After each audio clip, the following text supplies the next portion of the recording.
Well, I decided without any notice at all to do a live stream and see if anybody shows up. Hey, Judy, how are you doing? How's things going with the new project, the new property you're trying to buy? Is that working out for you?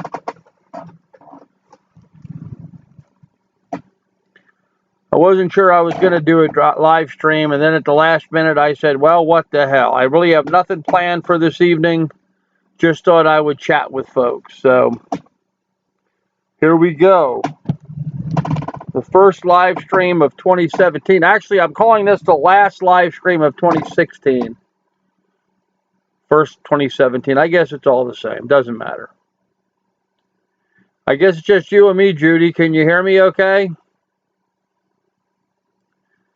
Maybe not. Says there's 2 people watching now. Well, this will be fun because this was completely unannounced. I just decided to fire up the live stream at the last second.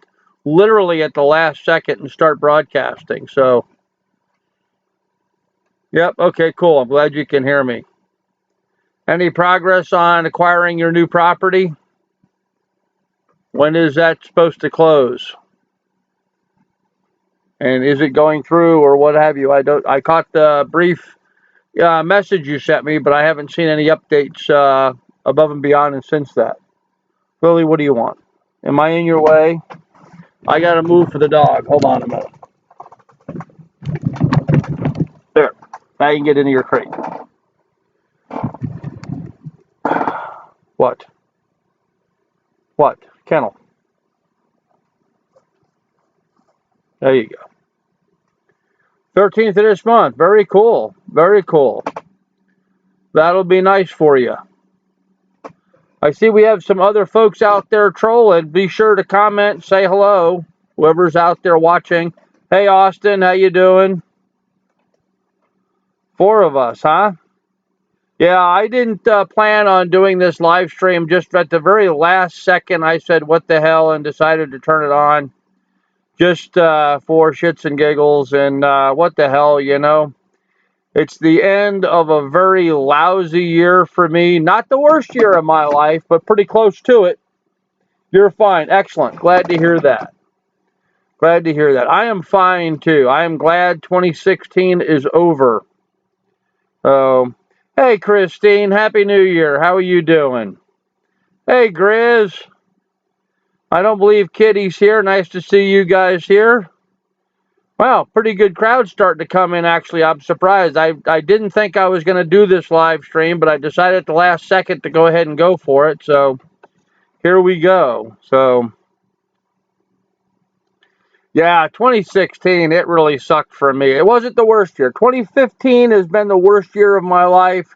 2016 was not much better, but better. And, you know, it's allowed me to get a good education, to refine my plans, start a new old direction, and so I'm making progress along those roads, which is good. What more can you ask?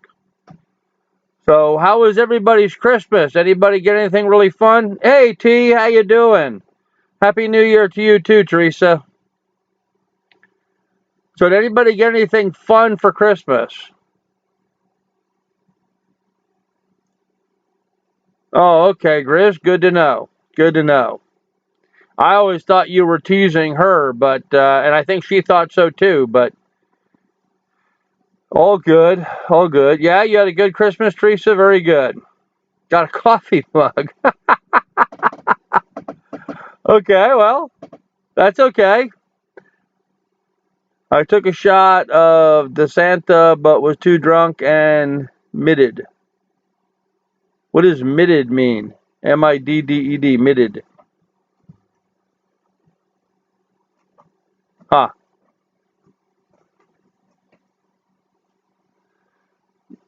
How about you, Christine? You, Austin? You guys get anything fun for Christmas? You do anything interesting? I got some interesting videos and texts from my sons about what, you know, the grandkids opening up the presents and stuff I sent. Nothing really too interesting. His Santa was not fond of him. Oh, okay.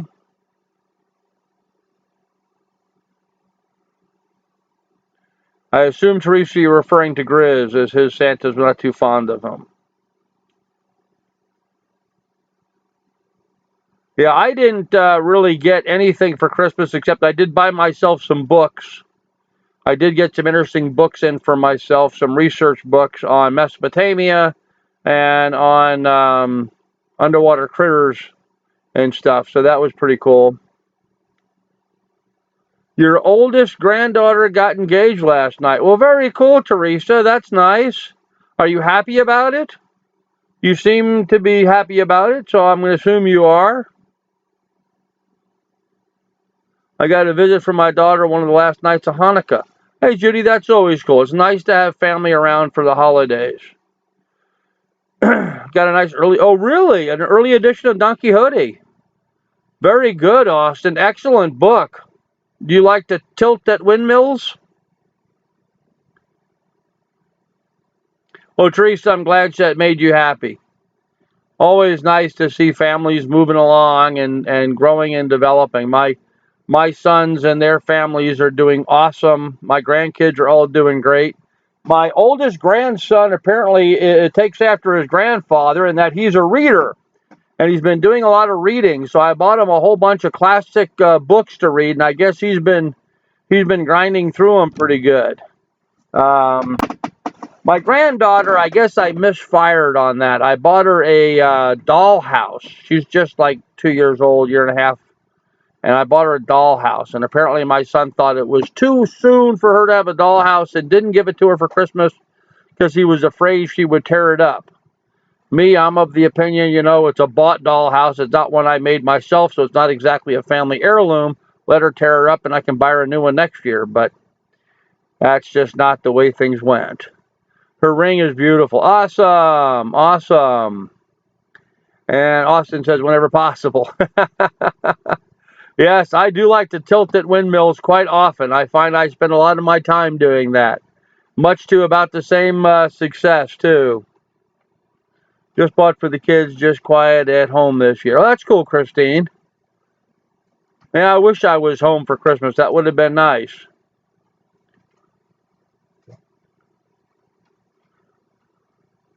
Yeah, kids tear stuff up. I think they wanted to protect it because it was a fairly, in their perspective, it was, it was $100 for a dollhouse. I didn't think that was particularly expensive. They must have thought it was, and they didn't want her tearing it up because it was, it was just a Chinese-made crap dollhouse. So I don't know. We'll see. Santa dropped me a lump of coal the size of a Buick. Told me to Yeah, good luck with that, Grizz. Good luck with that. You may be a bit of a hard butt, but I don't think you're hard enough to turn coals into diamond. But hey, if somebody's going to do it, might as well be you, right? Might as well be you. So, Austin, do you like old books like that? Are you a fan of those? I just recently found on Amazon.com that a lot of some of the classic books, like the Mark Twain collection, you can download on Kindle the entire Mark Twain collection for 99 cents. The Shakespeare collection, you can download the complete Shakespeare collection on your Kindle for 99 cents. It's just really cool.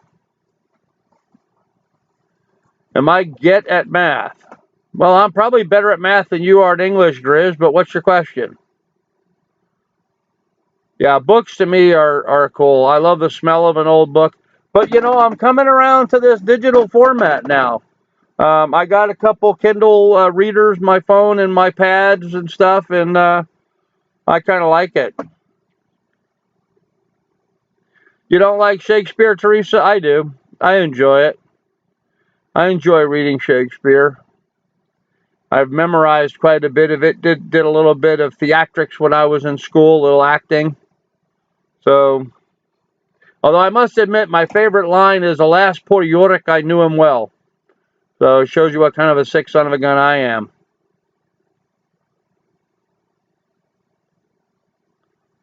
An antiquarian bookshop. Well, that's interesting. What do you mean by antiquarian? So it's not four ways? I hated it, had it in high school, hate everything about it. Oh, Teresa, that's a shame. Shakespeare told a lot of great stories. Hey, Brenda, how you doing, darling? You guys get much snow yet? We have really had very little snow. I don't think I've got but a foot of snow on the ground here right now. Our snow here has really been bad. We're having a very dry winter. I mean, here we are now, first of the year, and I've only got about a foot of snow. I haven't fired up my snowblower yet. Not once. Not once I had to fire up my snowblower, which is just unbelievable for us here in Alaska. Oops, Dan Grandpa, are you good at math? Check out my last video, but do not subscribe. I am not building a channel. Grizz, I didn't know you had a channel, but I tell you what, I'm going to go ahead and subscribe to it, and I will check it out later, okay? We will see what it looks like. Old and collectible books. Yeah, I do like some old and collectible books, too. And it's weird, some of the stuff that I have. It's not, the kind of stuff that I'm normally into. My mother and father collected old books. And there's some really weird stuff in there, Judy, don't get mad at me, but I actually have an original copy of Mein Kampf, which is the story of Hitler. Not that I'm, for that or anything. I just have the book. My father bought it, I guess, years and years and years ago. So just an interesting book to have. And, you got to read and learn about people like him so you don't make the same mistakes. So, cold enough for sickles. Is it cold enough for poopsicles? Yes.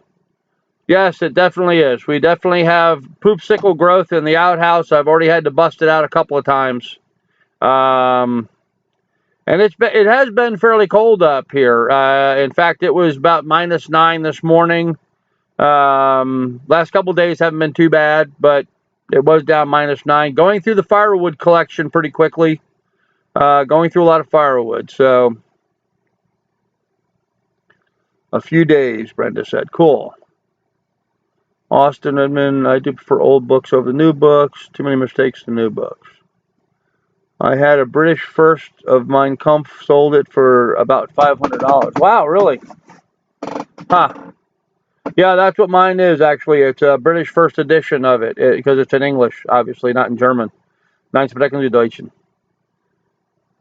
I love to read about history, good and bad, no matter. It's just good to learn on both sides. Yeah, that's right, Teresa. You got to read both sides so you can understand both sides.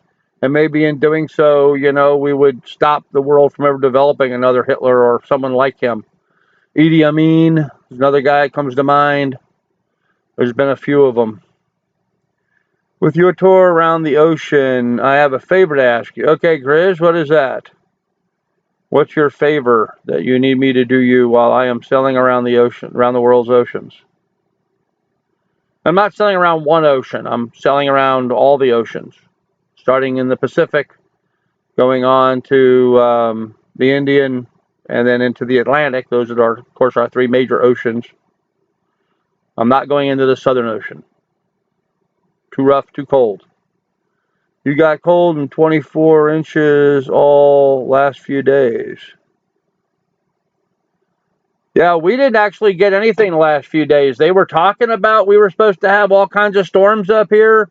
My phone came up with all these, weather warnings that we were supposed to get massive amounts of snow, big storms coming, and we got nothing. We got maybe an inch. That was about it. We were supposed to get a bunch of snow, and none of it realized. So, find those drains in the ocean Nat Geo talks about. Yeah, right? Yeah. Yeah, there's no drains in the ocean, fortunately. Wow, that would really suck. No, there's no drains in the ocean. It's an interesting perspective when they talk about those draining the ocean and seeing what the topography looks like. Makes you realize just how bizarre our planet really is.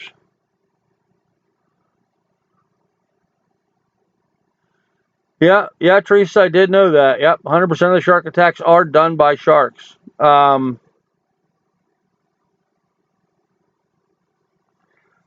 Yeah, I think there's probably been a couple sharks attacks that were done by humans, but I would say 999% of them are done by sharks. I think there's a few shark attacks that were actually caused by humans. Yeah, there's always two sides of the story. So it's best to learn both sides so you've got something that you can talk about. Who would have thunk it, huh? That's right, Teresa. Who would have thunk it? When am I going to set sail? Well, Brenda, that's an interesting topic. I don't know right now. I am in the final death throes of my divorce. Had our hearing middle of December, which went fairly well to middling. I wasn't really sure. But then afterwards, my wife's attorney filed some documents that made it pretty clear to me that they were panicking and trying to grasp at straws by the nature of what they did. And I put together, I thought, a fairly cohesive, intelligent response to it. Her lawyers, well, she changed lawyers. I guess the lawyers she'd been working with quit working there or got fired or whatever. And so now the senior partner is taking it over. And the senior partner is just an idiot. He keeps calling her by the wrong name. He keeps referring to stuff that has nothing to do with our divorce. He talks about people that aren't party to any of this, names that neither one of us know who they are. I think the guy's maybe gotten a little too old, a little senile, or he's confusing multiple files with one another. I don't know, but it's sort of weird. So we'll see what happens. But gullible is not in the dictionary. Yeah, that may be true. That may be true. Did I spell it correctly? Oh, there's that whirlpool off the coast of Scotland. I've seen film of it pulling down a rowboat. That's a bit like a drain. Yeah, there are some places in the world, gyres, that cause, whirlpools, eddies to create, and they can become unstable. Some of them are constant, like, they talk about the one in Scotland. Some of them are constant and there all the time. There are some lakes, freshwater lakes that are like that. They just like have a plug pulled at the bottom of them. In the ocean, not so much because of the huge volume of water, but sometimes the currents will create eddies that will create, vortexes. That'll be a navigational issue. You just got to learn about where those are and avoid them. So,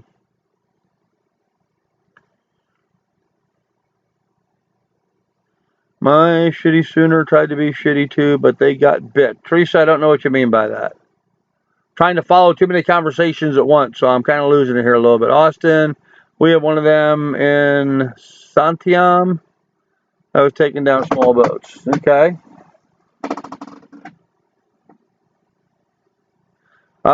Yes, Teresa, I've seen that too. And, it's actually fairly common in Appalachia, especially around the coal mining areas where, all of a sudden the coal mine will pop loose and drain the lake. So sail up the Missouri so we can meet you at a dock because Florida will be on our rear view mirror. Up the Missouri, huh? That's a long ways up. I'd have to do the Mississippi first to get to the Missouri, but I don't know. We'll see. I don't have plans on I'd have to be on the East Coast in order to do that. I probably won't be there for, 4 to 8 years or so it'll be a while. For your divorce, okay. That's what you were talking about. Okay, my bad. Yeah, I'm glad to see that mine may soon be over. Hopeful. I did get the judge's permission to put the property on the market and get it sold. So I do have the property back on the market now, so we'll just see what happens and how long that takes. I'm hoping to get this resolved pretty quickly so I can finally move on with my life. So there's an underwater column of rock which creates a whirlpool as the tide comes in and out. Yes, there's quite a few of those in different places around the world. There's a lot of those. The Corrivecan Whirlpool. It's on YouTube. Okay, I will check it out.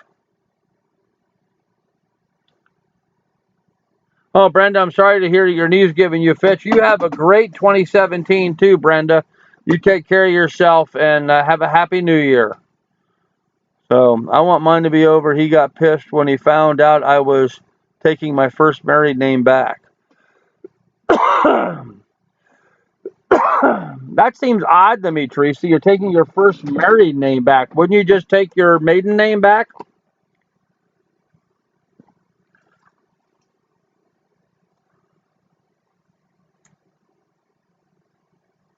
Grandpa, it would be cool to take a trip up to Colombia.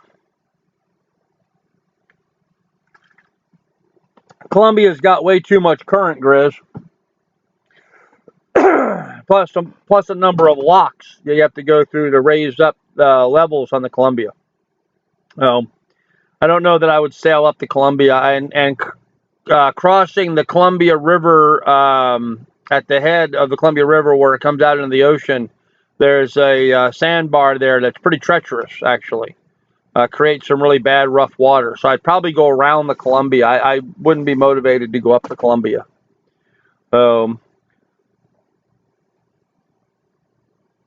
You've been a dean more of your life than anything. Okay, well, take a trip down the Columbia. yeah, might look at that. It all depends on timing, you know.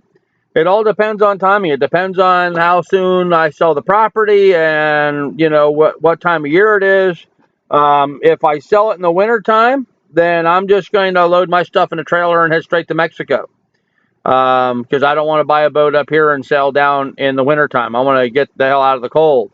But if I sell it this spring or summer, and there's still enough time left this summer, then I may buy a boat up here and sail down the coast. Although I really want to go scuba diving in some warm water and be able to start my vlogs the way I'd like to be able to do them on my YouTube channel, my new one, SERV Inanna, which has nothing on it yet, so don't bother searching for it. It's not there yet, but it will be soon. But I don't, I can't do anything until I, you know, figure out what my dates are going to be, and that all depends on the divorce and how soon I sell the property. So, buy your boat top of the Columbia and ride her down like a Texan on a rodeo pole. Yeah. Actually, the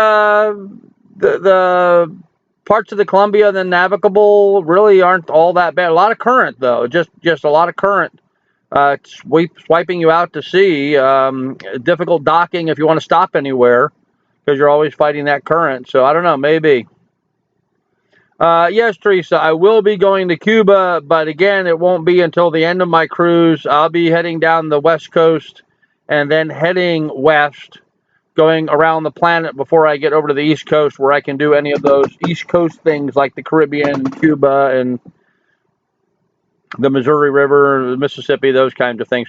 I've always kind of talked about going up the Mississippi. I've always wanted to rent a houseboat and float down the Ohio into the Mississippi and down. Always talked about doing that when we were kids. My mom always thought that would be a fun thing to do, and we never did do it. You know, the whole Tom Sawyer, Huckleberry Finn thing, talking about good books. And in fact, I bought those books for my grandson this Christmas. So I don't know. We will see.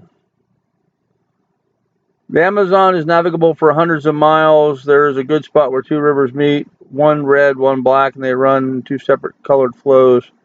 Same riverbed for several miles. Yeah, Austin, I'm familiar with that. There's also offshore. There's some interesting spots offshore where you can see the Amazon flow coming into the salt water, where you've got that dark gray muddy water from the Amazon coming in and hitting the crystal clear ocean water. And so there's this, you know, very definite channel. I mean, literally 1 foot over here is dark gray water you can't see through, and a foot over here you're in perfectly clear water. But I don't have much inclination to go up into dark water. I want to stick in tropical blue water for a while. Maybe after I've gone around once, I'll think about second time. But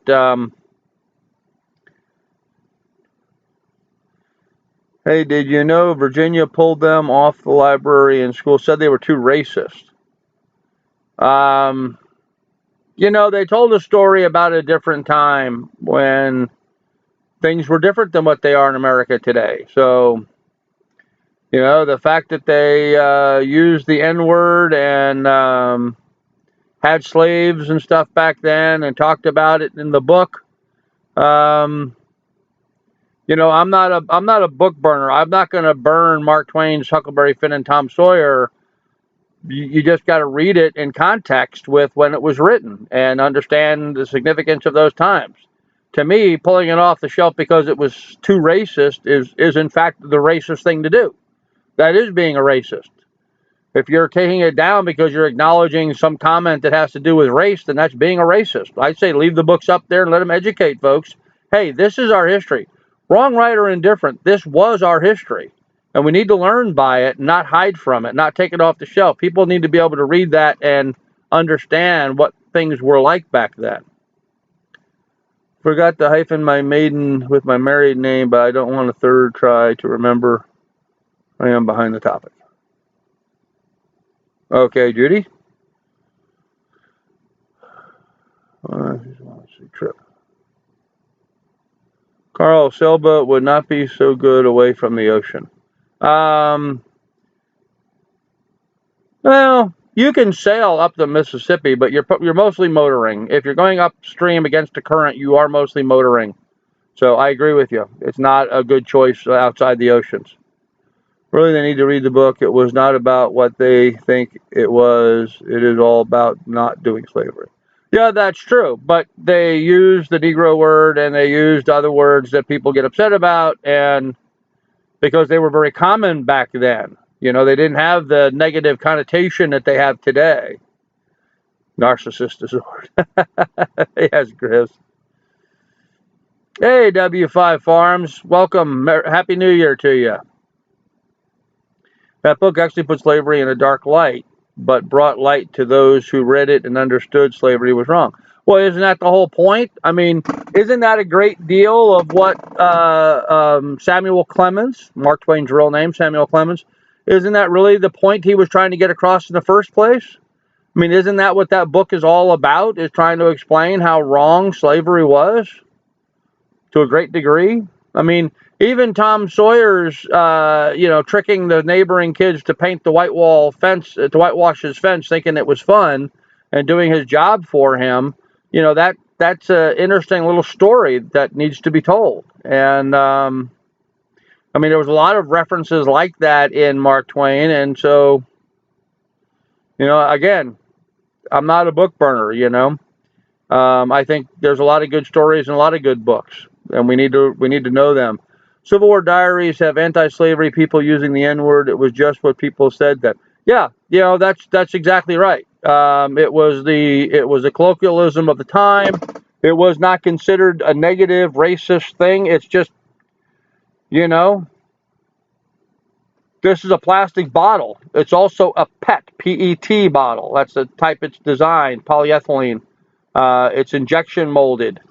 But these are all terms for this plastic bottle. None of them are negative, but at some time in the future, PET might be considered an insult for this bottle. You know, it's just how people twist things around.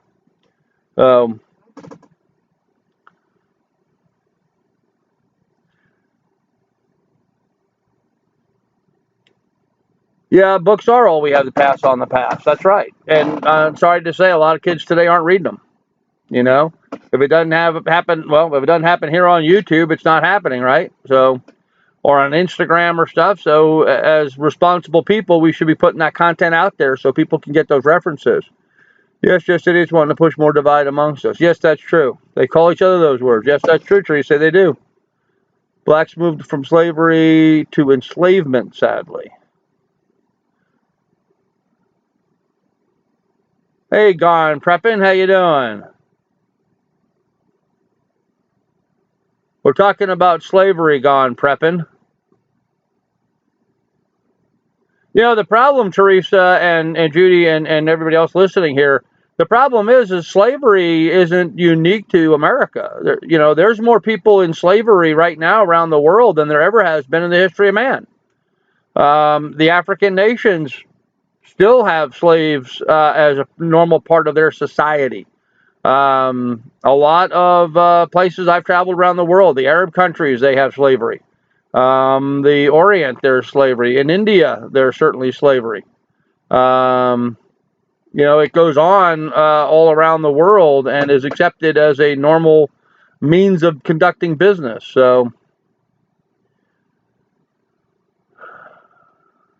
I call druggies tweakers. Does that make me racist? Yes, Grizz, you're racist. You're a tweak racist.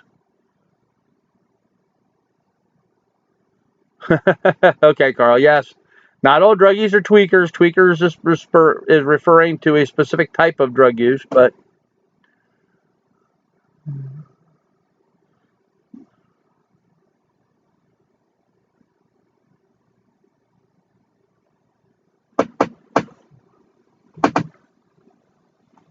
yes, all tweakers are druggies, but not all druggies are tweakers. That's correct. Right on the head. Okay, good. Folks, plantations did not mean a home where slaves. It was what farms nowadays were called. Yeah, that's right. A plantation is just a plantation. It's another name for a farm. It was the Southern's verb or word for a farm or a homestead. It's a plantation farm. It's the same. It meant the exact same thing. It's only that we've associated that with slavery because it was common in the South and slavery was common in the South. Slavery used to be common in the North too, in a lot of places. Oh, bring back our girls. It was about schoolgirls in Africa being kidnapped. Yeah, schoolgirls in Africa. Hey, there's still kids getting snatched off the streets here in America, getting sold into slavery. So this is still an ongoing problem, folks. This is nothing new. Hey, old as dirt, how you doing? Hello there. A tweakish, disgusting. Right, just gets my galls. Folks don't want to know the truth. No, they don't. They want to close their eyes to it. People are, the one thing that you can always count on in the world is apathy. People are just apathetic. They just don't want to know about anything. Not be politically correct. My ass produces shit. Must be politically correct. I would say my backside is a fertilizer factory. Yep, and of course that got knocked out by my channel blacklist, Riz, because you use the SHIT word. So type it again with something other than the SHIT word and your message will post. They have still yet to find those girls. They are presumed dead now. Oh, there's not just those girls. There's hundreds of girls, thousands of girls throughout history. There's been a number of girls, runaway, everything from runaway teenagers to young girls snatched off the streets trying to get home from school. They really look for those 12, 13 to 15, 17-year-old girls that they can snatch up, and you'll find them in some Saudi Arabian or Indian or Pakistani or whatever whorehouse. But really, it was blocked, but you can still see it. Oh, Teresa, you can because you have a wrench. I don't know that everybody could read Griss's post.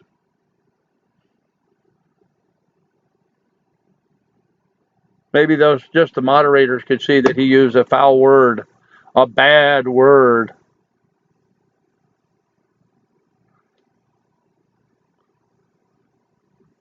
Yes, Grizz, very well. Very good. Well done, sir. So, anyhow, so what did anybody get good for Christmas? Anybody get any good presents? I know Teresa got a coffee cup. Anybody else get anything? And I wanted to ask you guys something. Should a man of my age be getting his adult children? For example, my sons and their wives are grown-ass people now with kids of their own. Should I have gotten them a Christmas present? I've been tossing this back and forth and wondering, should I buy my mid-20 and early 30-year-old sons Christmas presents and their wives Christmas presents, or just stick with the grandkids? What did you guys think? I did. Gone prep and I did. You did what?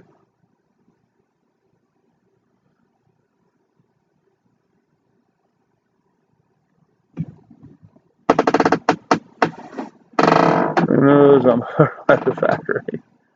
Stop or I won't move. My 30-year-old looks under 17, and yes, she gets her youth from me. So now I'm going nonstop worry. Yeah. I say no, I just buy what I want for myself. Okay, good.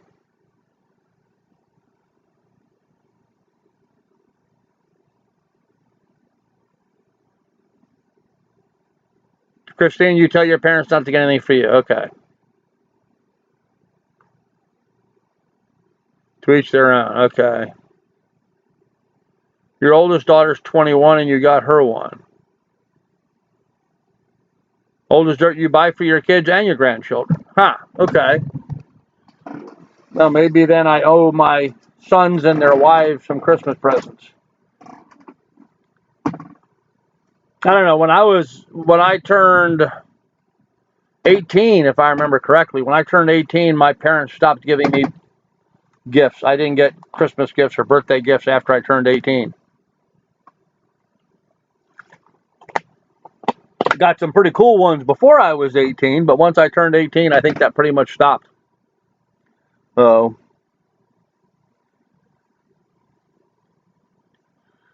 you piled up the kids and headed to Kingsport and left them buy their own gifts. Oh, that's cool. Okay.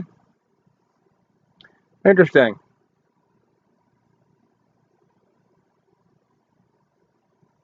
So did anybody do anything special for New Year's Eve? Is anybody really hungover today? And what are people's New Year's resolutions? I would really be interested to know what your New Year's resolution is for this year. I still got socks and underwear till I was 40. Oh gosh, Judy. I hated getting socks and underwear clothes are not a Christmas present. They're just clothes.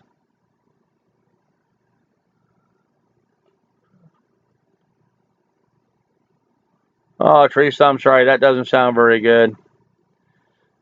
Gone prepping. I got drunk and fell asleep. Okay. Yeah, that's an interesting thing. Gift certificate for dinner out. The problem with that old as dirt is, I don't really trust any food service place. I used to like to go to Olive Garden, but last time I went to Olive Garden and had a salad, I got really sick. So I really swear off going out to eat. Very few restaurants do I ever go out to anymore. Texas Roadhouse, maybe. I haven't gotten sick there yet, but I'm sure that's coming. Passed out at 8 on New Year's. Well, see, I was lucky up here in Alaska that I only had to stay up until 8 o'clock at night, and then it was New Year's on the East Coast. So, although I did stay up till midnight last night, all of my neighbors were firing off guns and shooting fireworks up in the air. We can't do fireworks up here on the 4th of July because it's too dry out and you'll start a forest fire. So everybody shoots their fireworks off on New Year's Eve. So it was a hell of a light show. In fact, the dog was barking most of the night last night with all the gunshots and fireworks that were going on. Find out where they like to go. Yeah. Yeah, I will do that, old as dirt. That's a good idea. Christine, just want my back knee and hip fixed so I can walk again soon. Oh, geez, Christine, I'm sorry to hear about all that. Back, knee, and hip. Wow, you're really hobbling then. My knees and hips my knees are getting a little tired, but my hips are okay. But man, my back is shot, has been for a long time. Yeah, Grizz, I'm not a big to-do about New Year's anymore. It's just another night, But I tell you, I kind of have made it a bit of a big deal for myself this year just because I am so glad to get 2016 behind me and really have a happy, fresh, positive outlook for 2017. I'm really jazzed about what my 2017 is going to look like. I'm really optimistic about it and feel pretty positive about it. So I'm really looking forward to 2017.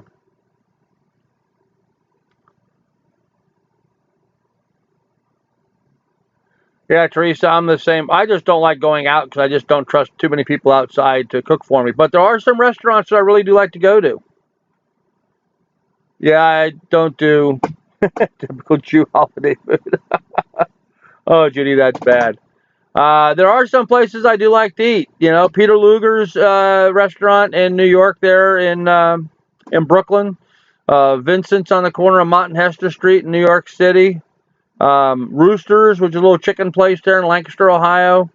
Some of the local ones, American ones.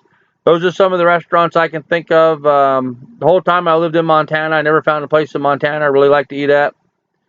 And up here in Alaska, I really haven't found any place that, I would go out of my way to eat at. Gracie's Hot Dogs out at Exit 70 on Long Expressway in New York. Best hot dogs in the world.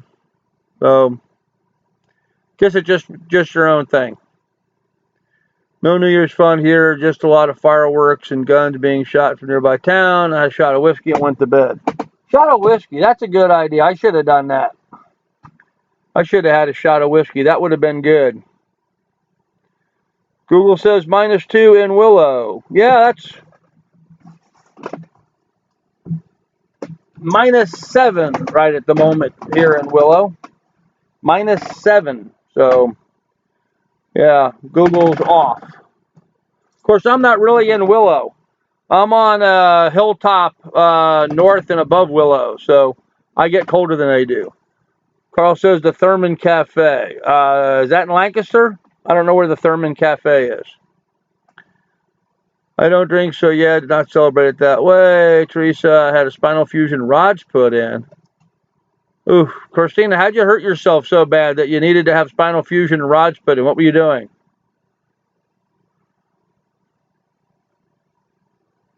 There you go, some local people, small town stuff. There you go, that's nice to know.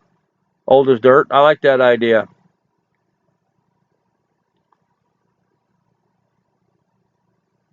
Oh, in Columbus, the Thurman Cafe. Oh, yes, the Thurman Cafe on Thurman Avenue. And you can go in there and have a Therm burger. Guys, if you ever want to see a ridiculous, over-the-top food item, it's a Therm burger at the Thurman Cafe in German Village in Columbus, Ohio. I mean, this is a hamburger that's probably, what, 8-10 inches tall, Carl, with all the crap they put in it? Just ridiculous overindulgence. When I was a younger man, I used to get a kick out of going to those places and being all macho and showing how much I can eat. Geez, not anymore. Not anymore. Probably born with curvature of the spine. Okay. No, I wasn't born with curvature of the spine. I hurt my spine when I was very young in junior high school, actually elementary school. We were tumbling. No, junior high school. We were tumbling in gym and I landed wrong and that set my back off, and over the years it just got worse and worse and worse and worse. So Google Thurman Burger, you'll see the monstrosity. Yeah, the Thurman Burger is just insane. Just absolutely insane. Yeah, I'd forgotten about that, Carl. Thanks for reminding me, the Thurman Burger. Tell you what, their regular cheeseburgers are excellent. They really are at the Thurman Cafe. But also in German Village, there's that place that has the brats, that does the brats and stuff. Geez, what's the name of that place? And they have those huge cream puffs. They do cream puffs that are like, you know, two-handed sized cream puffs that are pretty good, German Village. Had scoliosis real bad. Huh, Schmidt's, yes, Schmidt's Sausage House. There you go, Carl, thank you. When I was 18, I fell, crushed my L5, 35 more years, now I'm disabled, huh? Yep, Schmidt's Sausage House. Me too, curved spine and some injuries, but now it's evened up as I will. Huh. Well, that's too bad, Judy.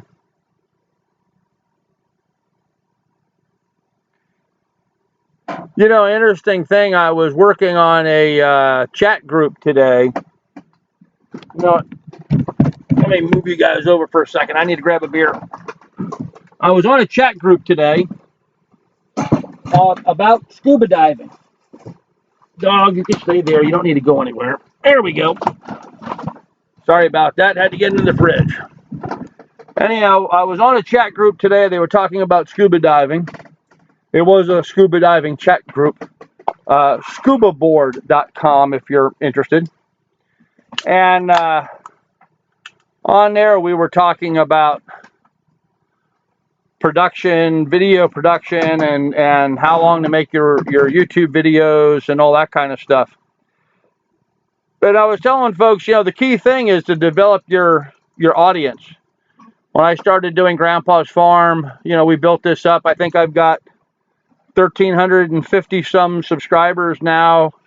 Took me the better part of a year to get that. And, you know, I have some friends like you guys that I've made. Hey, Lady Hawthorne, nice to see you. Hey, Beth, how you doing? Welcome. Happy New Year. But, you know, it was nice to just have these friends like you guys that I've developed over the time. And I think that's the key. If you're going to be successful developing a YouTube channel, you know, you've got to invest the time, the effort, and the energy in developing that audience and developing those friends. And, you know, that's the key to this and how this works and how it gets gone and moved along. So, anyhow, I just thought I'd bring that up because I'm sitting here looking at this. I'm thinking about all these good friends that I have on here. I wasn't going to do a live stream today. At the last minute, I decided to go ahead and do it. So that's why there was no advance notice about it. And I really have absolutely nothing planned for tonight. I had nothing scheduled to do, no story to tell. I figured we could sufficiently wing it, talking about New Year's and Christmas, and sure enough, we have been able to do that. So,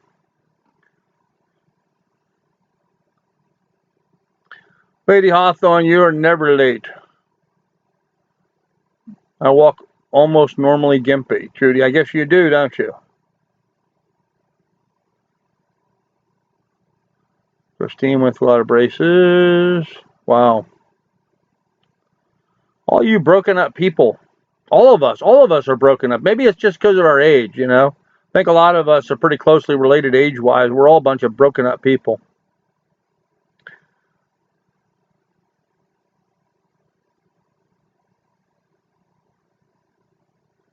Teresa, huh? Gymnastics, huh? Yeah, I injured my back doing gymnastics, tumbling in junior high school. And then over the years, you know, I've compounded it. Had a sledding accident where I did more damage to my back. I've been bucked off more horses than I care to remember. I actually had one horse try to turn around and kill me. My son Carl might remember my soon-to-be ex-wife's horse that she had that never got proper training. That horse tried to kill me. He bucked me off, turned around, stomped on me a bit. Broken my back. I've broken every rib on the left side of my chest, all 11. Both collarbones have been broken. In fact, as you guys know, I re-broke this collarbone just a little bit ago, this fall. So, yeah, we're a room of old fogies. Absolutely, Judy. We certainly are.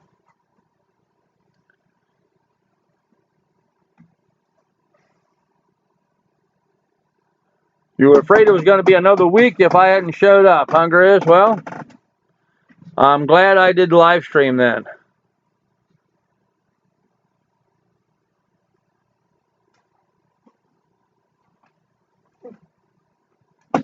Huh. Too many slap on the wrist sensors, huh, Beth? You talking about Grizz getting in trouble all the time? Judy, you had the same thing, huh, on horses? I've owned horses and rode horses most of my life. In fact, up until a couple years ago, up here in Alaska, let's see, I owned horses up here 3 years ago. So for the last 3 years, I've not owned a horse, and that's the only time that I've not owned a horse since I was 14. So from 14 to 3 years ago, I've owned a horse and had horses in my life. So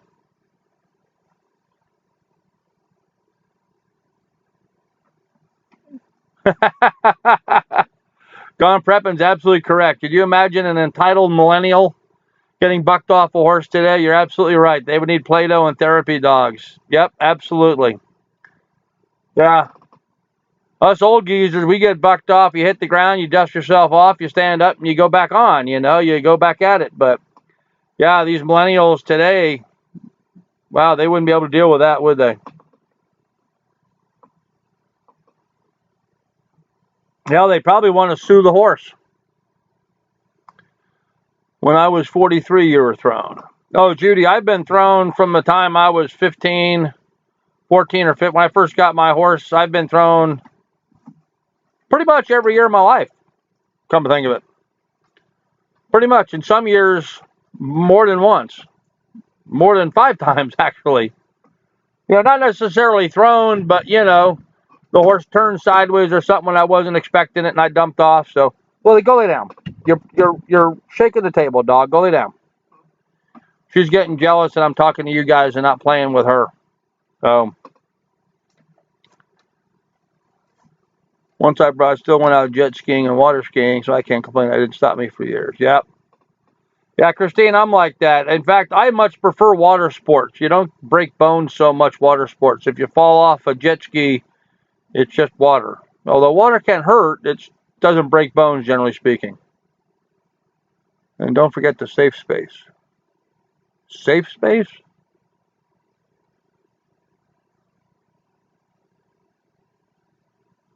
Oh, old as dirt. I used to own a lot of horses. I've owned as many as 50 at one time. I've owned hundreds of horses in my lifetime.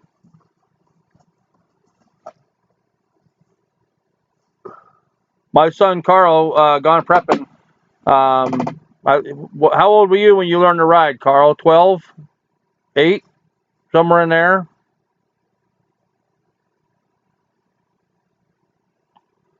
Oh, for the college kids. Okay.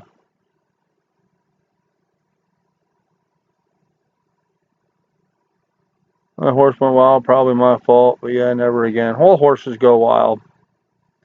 All of them.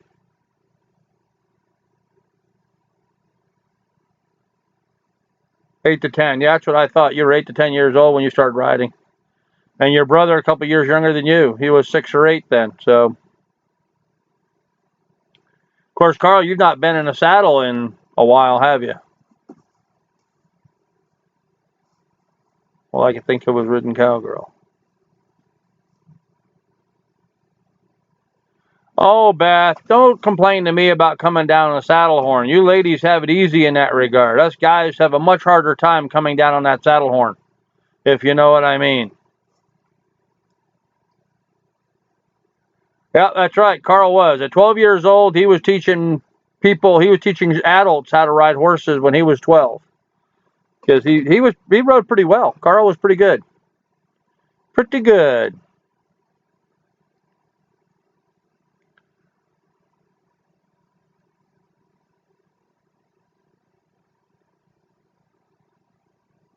Yeah, I've had a lot of fun with horses. I've gone a lot of places with horses I probably shouldn't have gone. Taking them into places that, well, I've ridden horses through places I wouldn't walk through. So, if that tells you anything.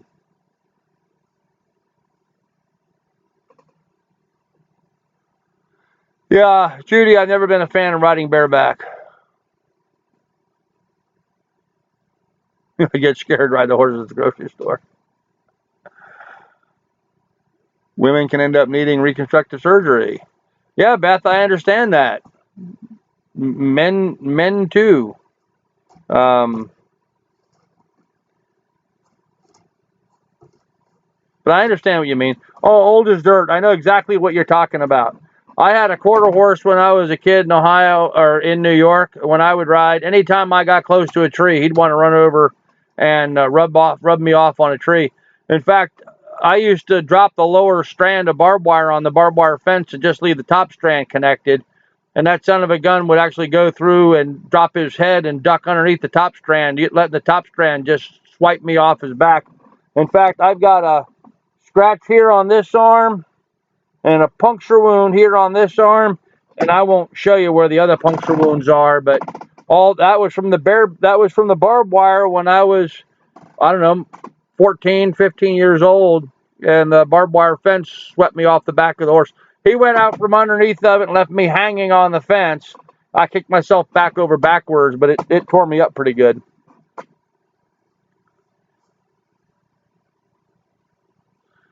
Blackfoot friends, huh, Beth? Huh.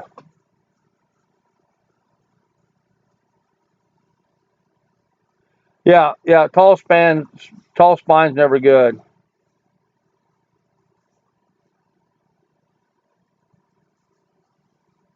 That's right, Carl. Old Red. That was my saddle horse. I used to ride Old Red as my saddle horse. Of course, I'm a big guy, so I would ride that Belgian. He was like sitting on a big couch. He really was. He was just like sitting on a big couch. He had feet bigger around than my head. He was a fun horse to ride. Yeah, horses will bite. They'll bite and they'll kick. They'll strike out at you from in front and from behind. You go shoeing them or picking their feet, they like to lean on you and lay down on top of you.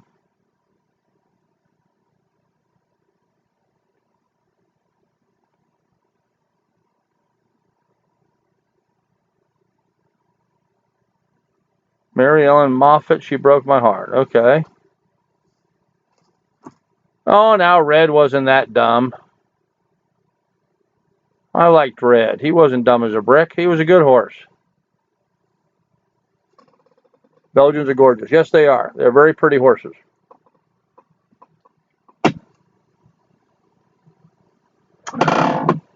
Wow, what an interesting conversation we're having here. Started talking about New Year's and Christmas, and now we're talking about horses. Okay. Like a giant puppy. Yeah, he was. Very friendly. In fact, somewhere I have a photograph of Carl and Vincent and my daughter Lacey, all three of them sitting on the horse at the same time. I don't know where that picture is, around somewhere. Big old horse. It's a movie quote.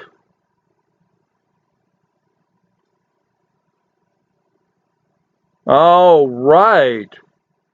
Right. I remember that. I remember that, Austin. Okay. I'm not sure what movie that was from, but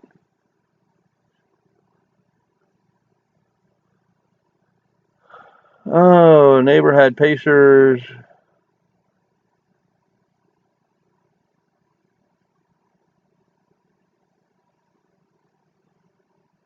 My son's quarter horse Hershey was a gentle, wonderful horse.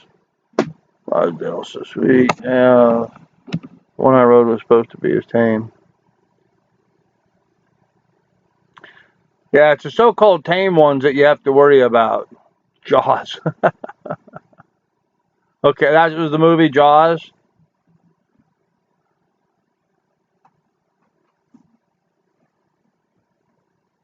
Had a large Appy. Okay. Yeah, I've had some Appaloosas. Very few breeds of horses I've not owned over the years. Everything from donkeys and mules to draft horses to saddle horses, standardbred, saddlebreds, quarter horses,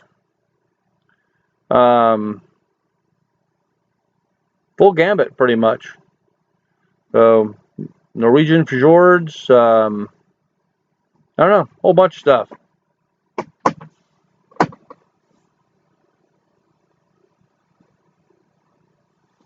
I would have tackled with Jaws. Well, Beth, of course I had a hobby horse when I was a kid, a little horse head on a stick. When I was just a wee little munchkin, yeah, everybody had those as a kid. Lily, go lay down. Go lay down. You don't need anything right now. You're just in the way. Go lay down.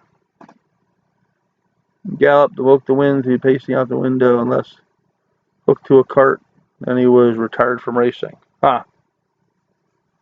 Yeah, a lot of the cart breeds, you know, we had a lot of horses when we were in Ohio, a lot of the Amish there.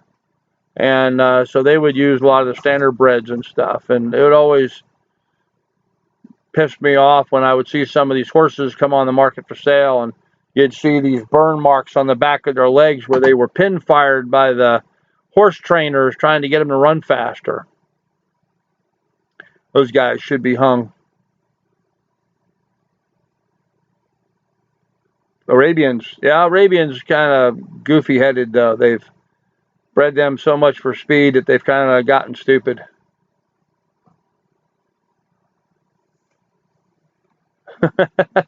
Chris, that's bad.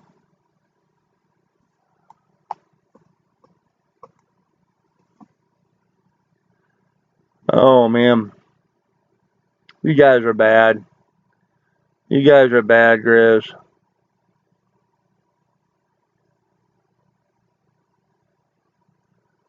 My favorite was Sally, not sure what she was. Cheesy Appaloosa. Huh. Oh, yeah. Yeah, Sally was an Appaloosa. Yep. Yep, Sally was your horse, Carl. I remember her.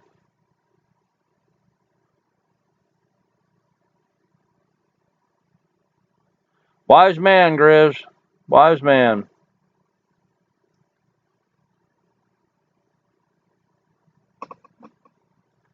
Yeah, horses will get themselves into trouble all the time. Yeah, she had the baby that jumped out of the horse trailer, come across the barrier. Yep.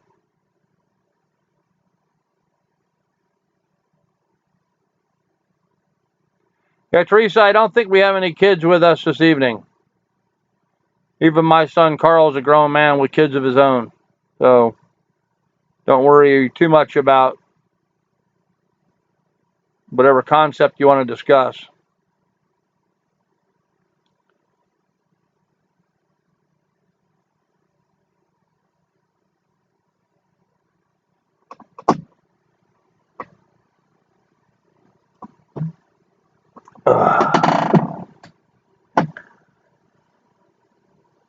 Anybody have any other topics you want to discuss now that we've kind of whipped that dead horse? Quite literally. Old as dirt, that's right. All them little kids need to be in bed, especially the ones on the East Coast.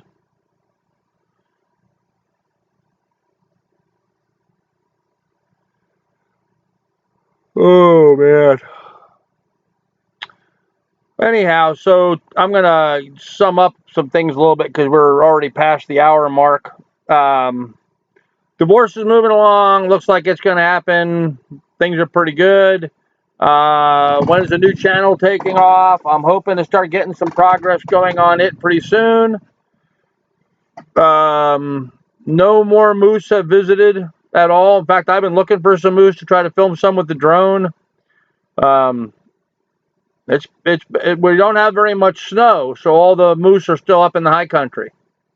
There's no reason for them to get pushed down into here or to eat the willows. They're still up in the high country. We just don't have enough snow coming. So the new channel, I'm going to probably start working on the website and get some video content up this week on the new channel, the SERV Inanna. Been doing a lot of studying, doing some route planning, looking at stuff to buy. This week I was looking at these interesting dive masks. They're a one-piece mask to cover your whole head. Has a microphone built into it that I can then have a microphone on my dive housing for my camera so that I can record audio while scuba diving, which will be interesting. I think, you guys just, I think, expect that. You expect to hear, me being able to talk and narrate kind of what we're looking at. But fact is, technologically, it's pretty difficult and expensive to do.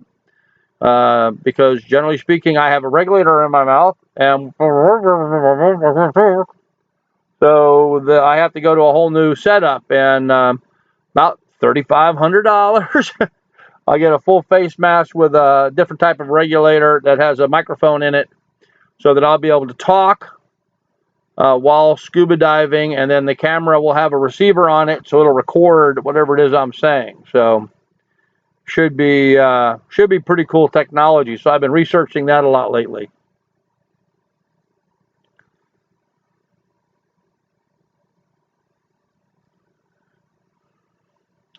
You guys are bad.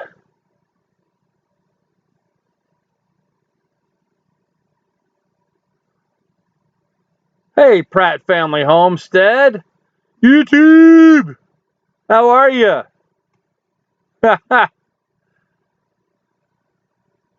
My holidays have been great. How have you guys been? Did you have a good Christmas and you're having a good New Year's? Oh, Beth, the beard is a problem with face masks. If I use a regular face mask, I have to trim a little bit here, and I have to keep the top of the mask right above the mustache to keep a good seal. The deeper I go, the better it seals. With a full face mask, it's going to come down lower, so I may have to lose the beard in order to get a good seal with that. I'm going to have to play with it and see what works. It could be that I can put a hood over first and then have the mask sealed to the hood.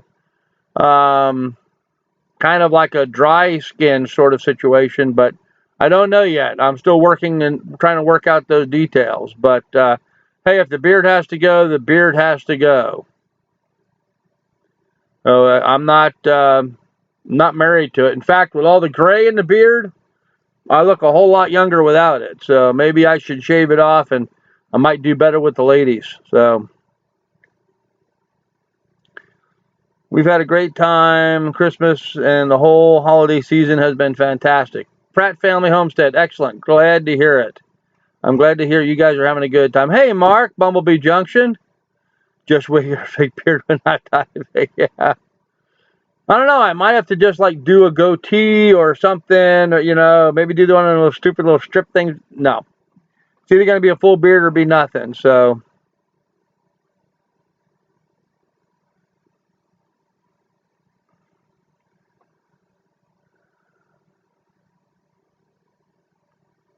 Hey, Sorrente, how are you doing? Welcome and Happy New Year. Or as I like to say, everybody, Hippo Gnu Deer. I know it's stupid, but I saw that once many years ago and it always stuck with me. Hippo Gnu Deer. Hey, Mark, I've seen some of your latest videos. Nice stuff. Makes me hungry watching them. And I like your little, your chicken coop. You did a nice video of your chicken coops. If anybody's seen Bumblebee Junction, he's putting out some videos of his chicken coop that have been pretty interesting. You never cared for Rodney Dangerfield or Don Riddle. Okay.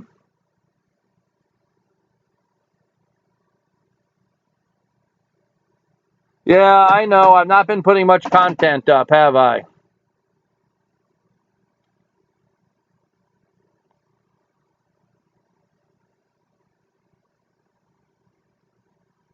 Yeah, your chickens are definitely spoiled rotten. No doubt about it. That was a fancy setup for them. So,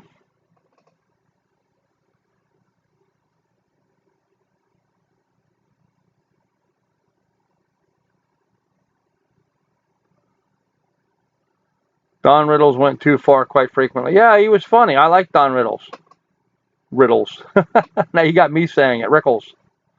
George Burns and Gracie. Say goodnight, Gracie.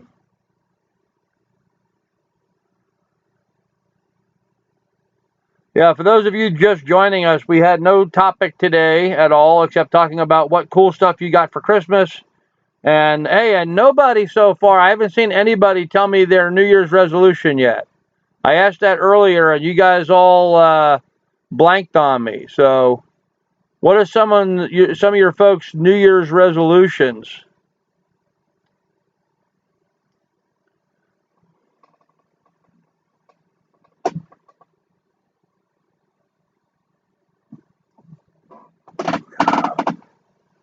You never make one. Hello, Mud Pie Girl 2. Happy New Year's and welcome.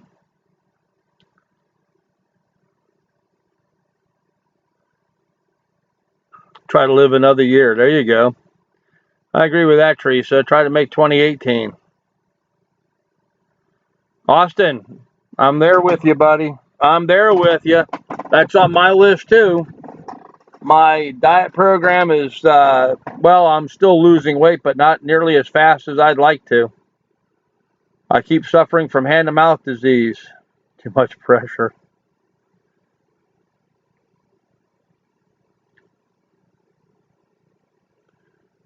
Yeah, Mark, or Grizz, I'm thinking the same way. I need to get another beer. Sempre avanti, ever forward. There you go. Well, no problem, Mud Pie Girl 2. You are always welcome here, and we wish you all the best. Lose slow, and it will stay off. Yeah, Beth, that's true, and that's what we're working on. Get the heck out of town. Pretty much it. Yeah, it sounds like some of your resolutions are about the same as mine. You know, except I've got a lot of studying I'm doing right now. Geez, a lot of studying. And I just ordered a bunch of new books I've got coming in, and that'll help move things along. Downloading a bunch of new books on my Kindle. Maybe I don't need another beer. Having fun with it. So for those of you guys who just joined us, did any of you guys get anything fun for Christmas? Any fun toys? Hey, Mark over at Bumblebee, you'd be interested to know that my son got an interesting gift from his wife. He got a one of those guns, not the same model gun that you have, but a Glock, but the Glock needs to be finished. He's got to drill it and stuff like you had to do yours. So you guys should probably hook up and talk about that. What do they call that, Carl, when you have to finish the gun, you had to drill it and do some of the finish work on it? Like they don't call it a kit, although that's what we used to call it back in the day. Oh. Get a divorce and you lose a lot of weight. Yeah, that's true, Beth. I'm going to lose about 300 pounds overnight in that regard. Polymer 80 lower for a Glock 17. Yeah, but they had a term for it. Didn't they?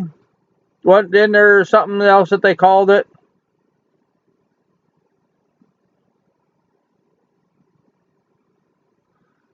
An 80% lower, yep. Ooh, you got the DJI Phantom 3. Very cool. It's still a kit gun, okay. Yeah, you know, Sorrente, I've been looking at some, at getting a new drone, and I actually think I found one that I'm going to get. I'm going to get here fairly soon, actually. I gotta move some things around here for a second. Hold on. Miller time.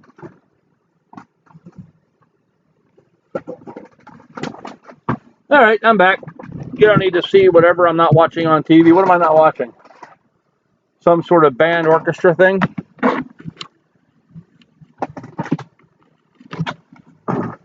Hey, talking about some of the old performers, I guess Rhonda is helping out Dean Martin's sister today in Columbus, Ohio. Dean Martin's sister is a a torch singer. They do some of the old jazzy stuff, and she's performing in Columbus. So Rhonda and her daughter are helping them out. I guess I just thought that was interesting. Thanks, Bumblebee. Gladly, my email is Mark A. Bracey. There you go. It's called a Spectre. Okay. Yeah, Carl, Mark just did a couple, what are they, like M16 type guns. So, watching old reruns of Bones. How is my life going? My life is quiet. My life is very quiet right now, Teresa. Me and the dog. I go outside to feed the remaining 2 pigs and 2 geese that I haven't been able to sell yet. And that's about it. I'm working on my computer. I'm studying and preparing for stuff coming up in the future. Not really doing much of anything. Very, very quiet around here. It's very cold. And just staying in, me and the dog, trying to stay warm. Keeping the wood fire going in the wood stove occupies the majority of my day. And that's kind of the ridiculous thing about living up here in Alaska. You know, I spend such a ridiculous amount of my time cutting, stacking, splitting, hauling firewood, cleaning wood stoves, digging out ashes. It's just this huge exercise in futility that accomplishes absolutely nothing but keep me warm. Seems to me to make so much more sense just to live someplace that's already warm, and then I don't have to be dealing with all this crap. So, which is one of the reasons why I'm looking forward to buying my sailboat and going sailing, so I don't have to heat with wood anymore. You know, it's different. You know, I don't have a house that's powered by propane or heating oil. I guess I could convert to those. Probably should. I have been relying heavily on electric as a backup, but being on the boat for so long, how will it affect your health?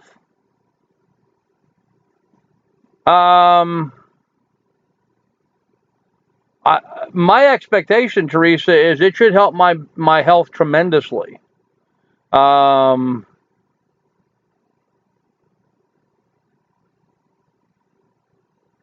You spent the entire weekend watching Alone. Yeah. No, I expect my health to improve dramatically. Once I'm on a sailboat in tropical blue waters, I will be swimming every day and getting a lot more exercise. Getting outside, getting a lot of sun. There's very little sun up here in Alaska. In fact, this time of year, guys, it doesn't get daylight here until about 9:30 in the morning, and it gets dark at 4:30. So that's all the light we have is just a few hours. The rest of the time, it's black outside. As a result of that, Alaska has a much higher than normal cancer rate than elsewhere because of the limited amount of light that we get increases our chances of having cancer. Another reason to get the hell out of the state. And it's dark, so you know there's nothing to do outside. So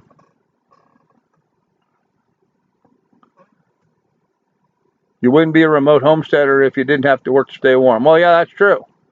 That's true. But you know what, Beth? At this point, you know I've been doing this long enough.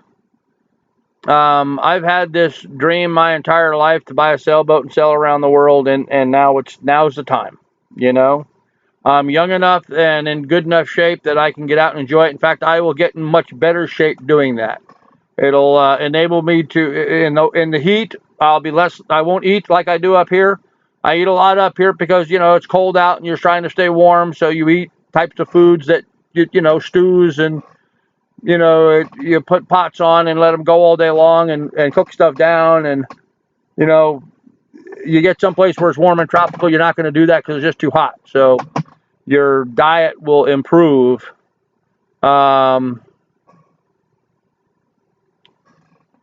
Actually, Teresa, a sailboat is not a less confined space. This cabin is a less confined space because it's hard for me to go outside and do anything. I can't even go outside and walk right now because it's -8 degrees outside.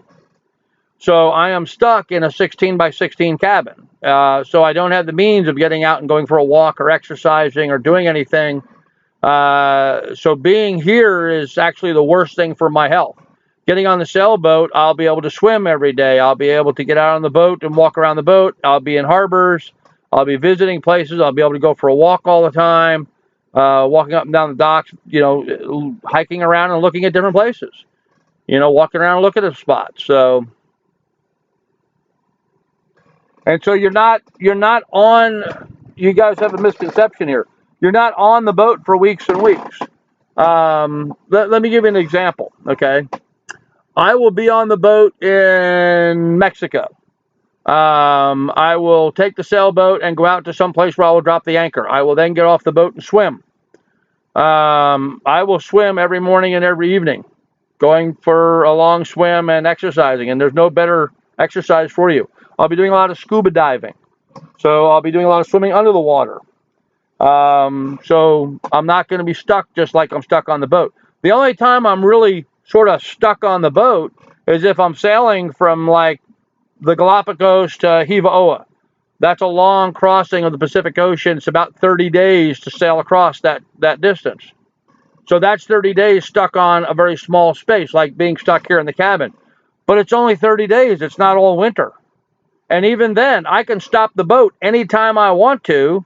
I can pull the sails down, stop the boat, and jump in and go for a swim and get a little exercise, which I plan on doing every day. So it's not too bad. No, too much sun can be bad. Too much of anything can be bad for you, but you got to get some sun. It's good for your body. So, yeah, Teresa's right. Too much or not enough sun, both of those are bad for you. So you've got to balance it. Up here in Alaska, I don't get an opportunity for enough sun. Being on a sailboat in the tropics, I will have too much sun, so I'll be on the other side. But I want to be on the other side for a little bit, and then I'll switch back off. We don't have any history of any kind of skin cancers or something in my family, so I'm relatively safe in that regard, and I do a pretty good job of keeping some stuff covered. Water heater fussing, but good show. Your son gets deep in. Thanks, Mark. You have a good time, my friend. Happy New Year. Yeah, Teresa, actually, yes. The lifestyle I'm leading right now is worse for me than when I will be on the sailboat. Being on the sailboat, I'll get a lot more fresh air, a lot more sunshine, and a lot more opportunity for exercise. exercise that I might add that's not impact. Swimming is not impact. So in fact, for my back and stuff, swimming is excellent exercise because when I get in the water, it counteracts the effect of gravity. So I don't have the weight of everything on me. So I would much rather go swimming for an hour than walk for 5 minutes. Because when I'm swimming, I'm not carrying around my weight. I'm pulling it through the water, but I'm not carrying it. So it's easier on my back. Yeah, rough seas will obviously always be an issue, but you know, today's technology, we can avoid them pretty easily. In fact, if you get on and you look at some of the other vlogs, like you know the vlogs by Sailing the Vagabond is a good example, and go back and look through them, you'll see there's very little time that they're actually out in bad weather. 90% of the time, they're sailing through periods where there's nice weather and it's nice sailing. So it's not usually much of an issue with us.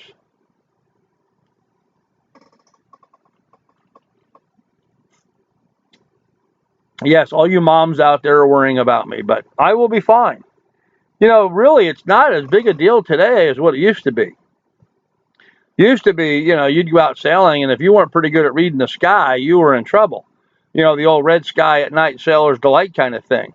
Today, we have such great technology. I mean, I can get online and see a storm coming long before it gets to me now by looking at the satellite views of the storms as they come and progress. So you can pretty well forecast the weather pretty darn clearly. So,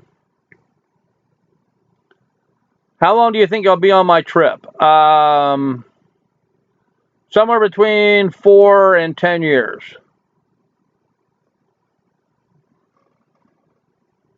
I missed that. Somebody was saying they were invited to go on a boat. I was invited to go on a boat down south. They wanted me to take me water skiing. Gator bait, yeah. Yeah, my cruise is going to be for anywhere from 4 to 10 years. A lot of variables are going to affect that. Not going to be a short trip. I'm going to take my time going around, and that's, you know, a big part of it. I'm going to take my time and make sure that if I'm going to cross an ocean, I've got a really good weather window to do that. So,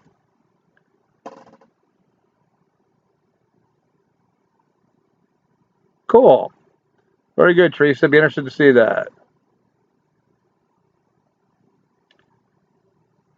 Could say the same thing. Time is not like it used to be. Yeah, makes us worry less. Not. No, the technology has really made a huge difference. You know. Oh, Beth, I know. I agree with you completely. I think it's wonderful to have so many folks out there give a damn whether I'm alive or not. I mean, you know, certainly my ex-wife does it. You know, my sons do. They obviously. My one son gets on here. My other son contacts me occasionally. Um, where will your home place be? I will not have a home place. Um, that's going to be the interesting thing about it. I'm going to be selling my place up here in Alaska. So I will not, I will be homeless. I will effectively be homeless. My home is going to be on a sailboat somewhere on the earth. That's going to be my home. I will not have a place for you to send mail to. I will probably establish a place. Maybe my son will help me out and my mail will be able to go to him. But my email and all that stuff will still work.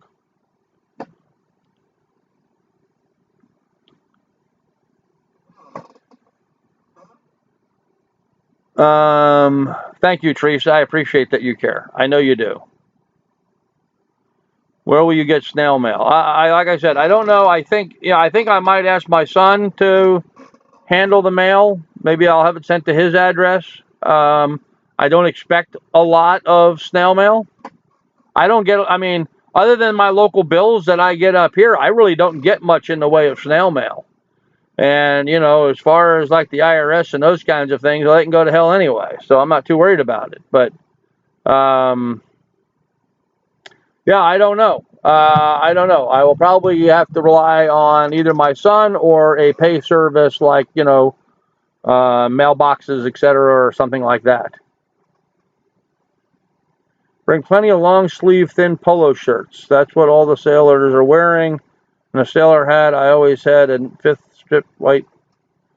Yeah, actually, Judy, today we use a lot of high-tech fabrics that have a high UV value.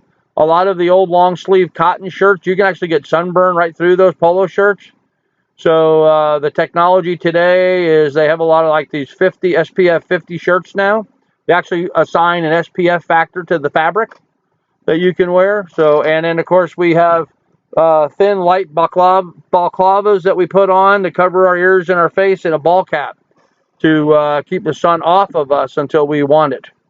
Of course, I also think getting a little bit of a good tan on and then building on top of that works well too. How to download the pic without mailing it to my email, then download it to a file and then post it. I'm so backwards. Yeah, Teresa, I can't help you there. I don't know.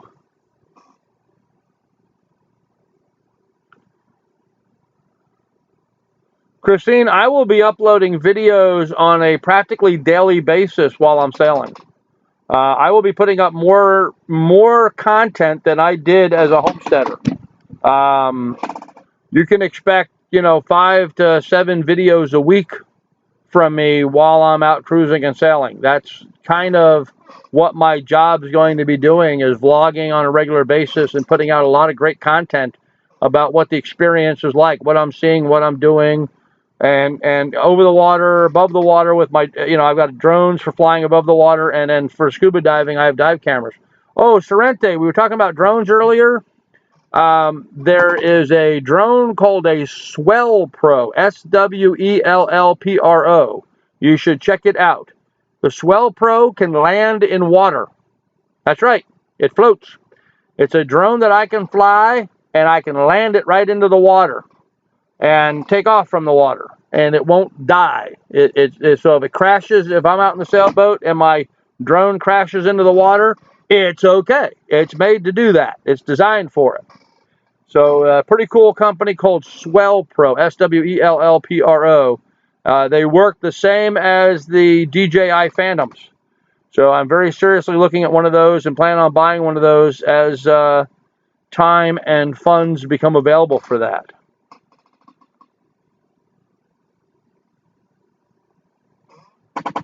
Oh, that beer is good. Gotta have a pipe. No pipe.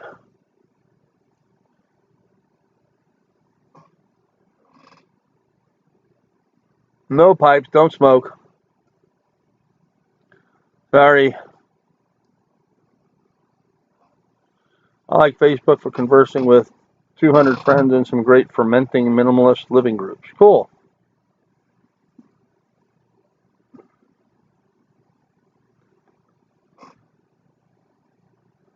Any underwater drones? An underwater drone is called an ROV, and they do make some ROVs that can be used, but they're very expensive. Like they start at $5,000. So I don't see one of those in my near future, but certainly something I would be aspiring to would be to pay. And it's not a drone. It's not like a quadcopter. It's a whole different design. It's a submersible made to go underwater with a camera built into it. So, and that technology is coming along and developing, but there's some distance that has to happen yet. So, how would a drone be seen in the bobbling waves? The drone would not be colored blue.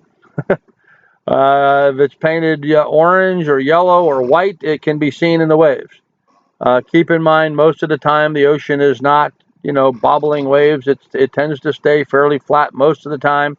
There are times that it gets rough, and when it gets rough, I probably won't be flying a drone. So I took a picture of my phone. The only way I know how to get them on my computer is to send them to my email and download them. Okay.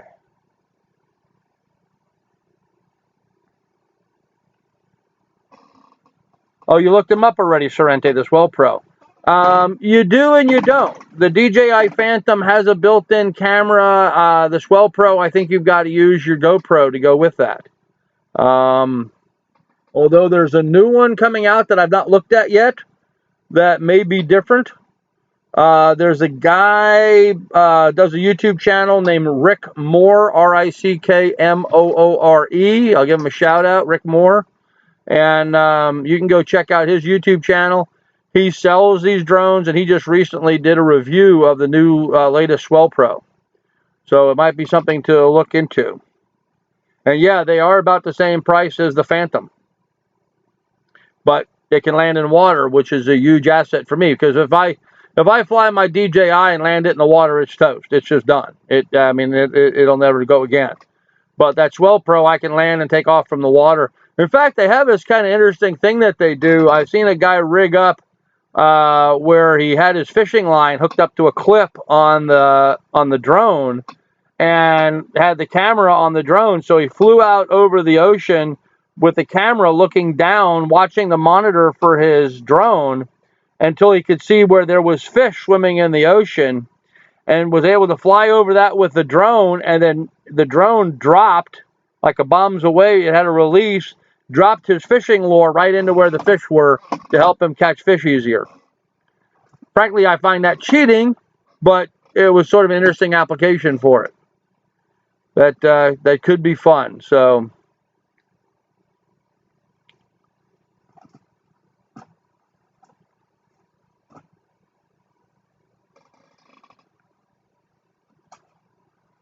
Old as Dirt says your drone flew away, huh? Yeah, it depends on the drone. The DJI Phantoms and the Swell Pro, the first thing that they do is before they even take off, they use GPS location services to establish home. And so once they take off and fly away, they know where home is. So if you start having problems with it, inability to communicate with your controller, you hit the home button on it and it'll turn around. Actually, as soon as it loses signal, it'll turn around and come right back to wherever it took off from. The newest ones will. The older ones won't necessarily. So that answers Teresa Dean's question. They have a homing page on them. Yes. The newest drones do have home capability, and they will return unless there's something interfering with their radio transmission. There's a lot of new technology out there now that can interfere with that transmission, can over broadcast, and somebody else with a more powerful controller can take control of your drone and fly it away from you if that's their choice. So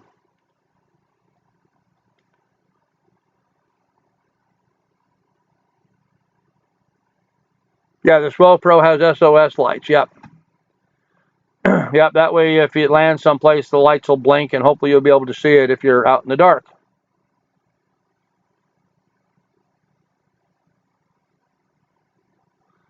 Judy, I remember those. I remember those as a kid. Little submarine, you put an aspirin tablet, and the fizz of the aspirin made the thing go forward.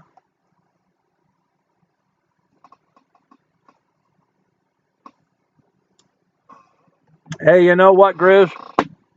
I bought my DJI Phantom. I have wrecked it, but I've never lost it. I only wrecked it once, and I was able to fix it. So if Wrangle Star is losing drones, well, then he doesn't know what the hell he's doing. So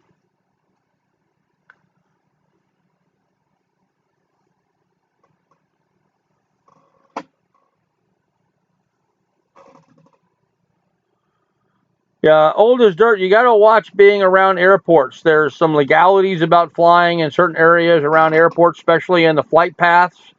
And so if it went up too high, it could have been taken out by their technology to protect the incoming and taking off planes.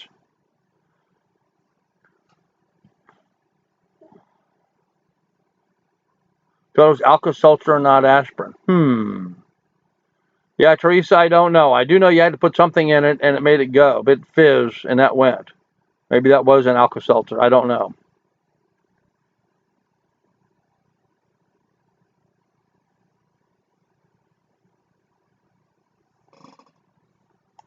Yeah, I know Wrangle Star found a drone he had lost, and Casey Neistat has also flown a lot of drones and lost them and got them recovered too.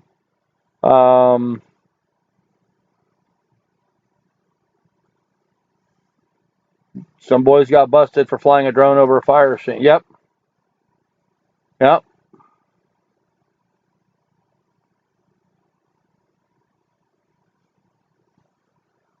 Yeah, Grizz. Okay, losing one, you'd think if you lost one, you'd be smart enough not to lose your second one. Yeah, Sorrente, I'm not sure Wrangle Star knows too much about tractors either. I think he needs to stick with axes and hatchets and stuff. He seems to be well versed at axes and hatchets and how to sharpen them. The guy is not an experienced homesteader farmer kind of person. It's actually a law illegal to fly a drone over a working emergency site. Okay, I could see that. Good night, Carl. Happy New Year, son.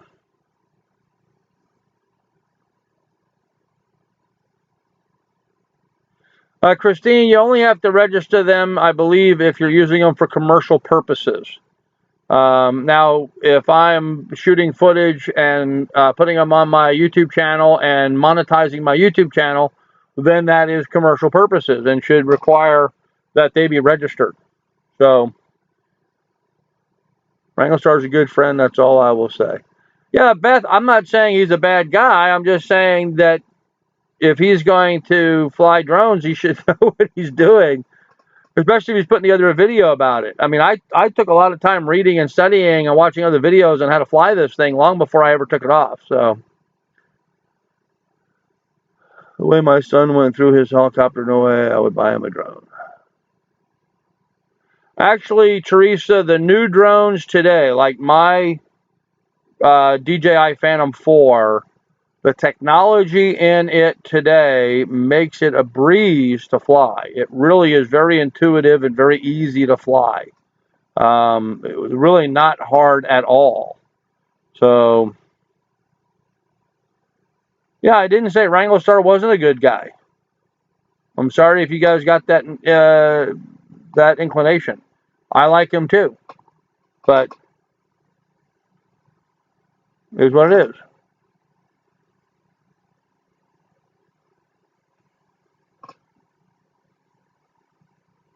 Well, I touched on a nerve there. Sorry, guys. I didn't mean to pick on him. I just think that he should stick with his strengths. That's all.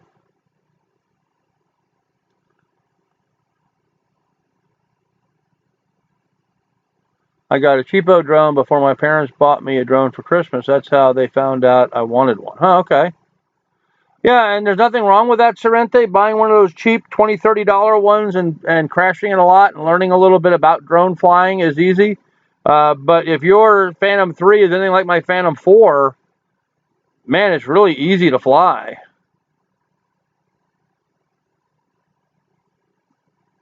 I think all drones need to be registered. The news said so. Yeah, okay. Thanks, Teresa. I'm not fretting over it. Yeah, I don't know about the drones. It was my understanding that I needed to register it if I'm flying it for commercial purposes. If you're flying it just recreationally, you don't. But they are having issues with people flying them too close in flight paths and stuff. And there's actually this stupid bullshit video of some guy with a DJI Phantom. Supposedly people were on an airplane filming the wing, and the DJI Phantom tore off the wing of the plane. Sorry, not happening. That DJI weighs so little, that wing hit it, it would just the wing would destroy it. It's not going to take off the piece of the wing. So you got to be careful about what you watch out there on YouTube. A lot of it's just bullshit.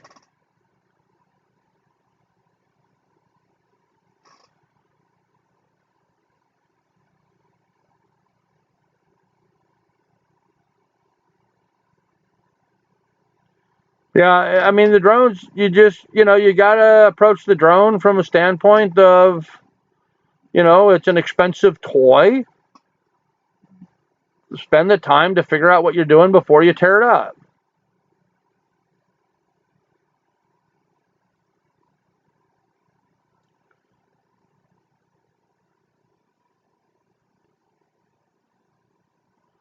Cuss jars are officially overflowed in Splinter. Okay. Water is low on Freon. Grr, set it back to electric for now. Oh, I'm sorry to hear that, Mark. Water heater is low on Freon? I never heard of a water heater using Freon before. That's interesting.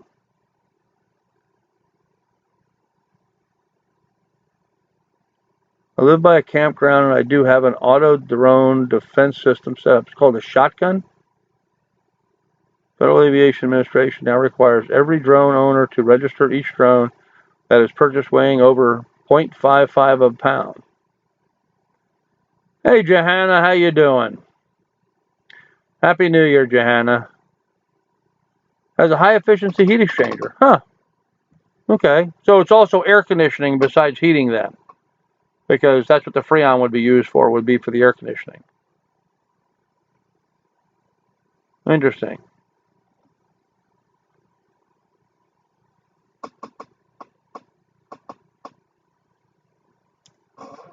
Actually, Sorrente, I would go so far as to say that cheap drones are more dangerous than expensive ones, because people are more apt to do stupid things with them.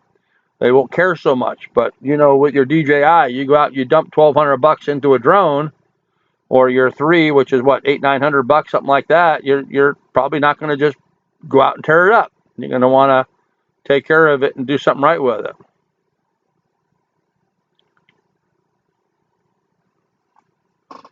Teresa, really? The government overstepping? Imagine that.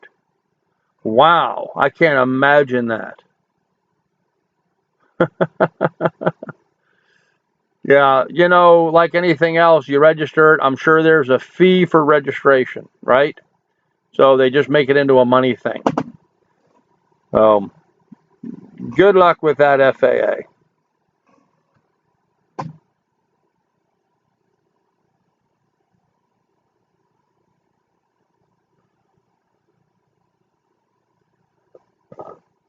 Yeah, right. Who would have thunk it? Yep.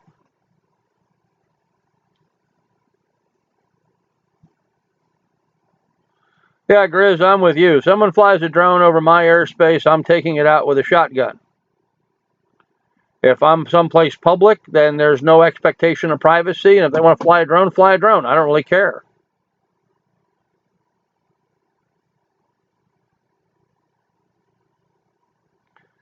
They're taxing sun tanning bed sessions, really?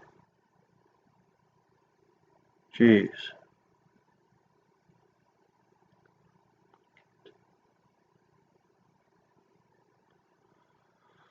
Oh, man.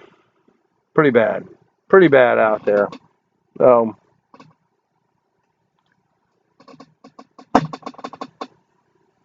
guys, it's getting kind of late.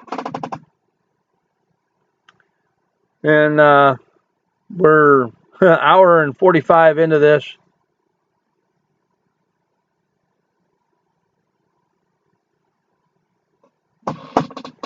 Sorrente, you do not have the right to destroy somebody else's personal property, even if it's over your property. Canning beds have been taxed for 10 years. Wow.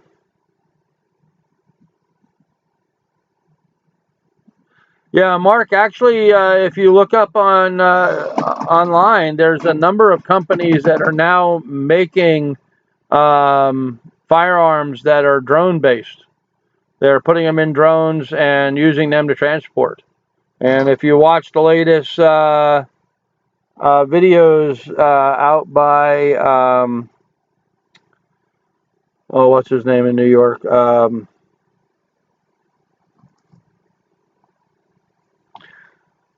Casey Neistat. I'm getting old. You'll see that he just recently had a drone that would carry him, actually would lift him off the ground.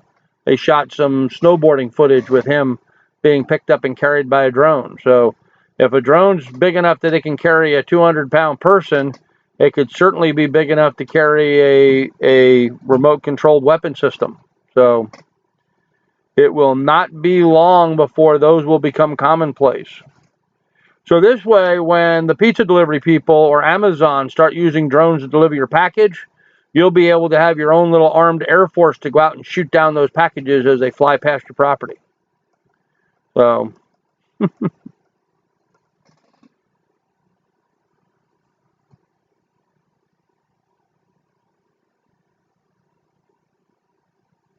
Judy wants me to keep going, huh? Anybody else want to keep going?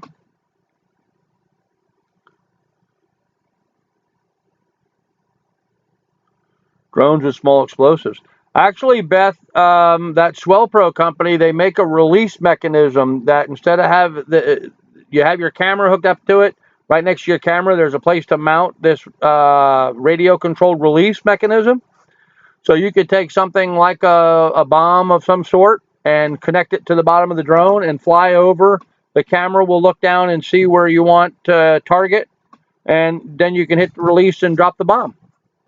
And a bomb that would explode on impact. So it's that technology is available right now and on a retail basis. I can buy one myself today if I wanted to, and then make the bombs myself. So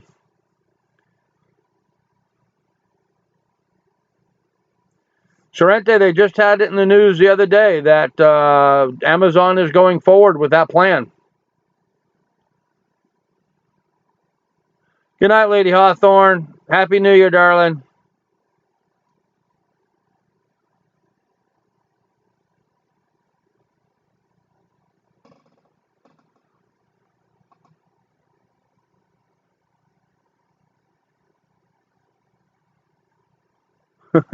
You guys are bad.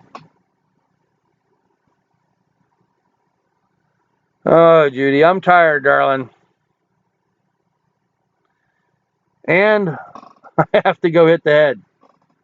So I am going to end it here because I do have to go outside and hit the head. So appreciate all you guys following along and watching. And if you would, please do like and subscribe my channel. Well, all of you guys already like and subscribe my channel anyway, so we will spare you that. But you guys have a good evening, and we'll probably be doing a live stream again next week. You guys all take care of yourself and stay warm and have a great Happy New Year's, and we will catch all you guys later. Really appreciate you guys showing up for the live stream tonight. You guys have fun. Bye.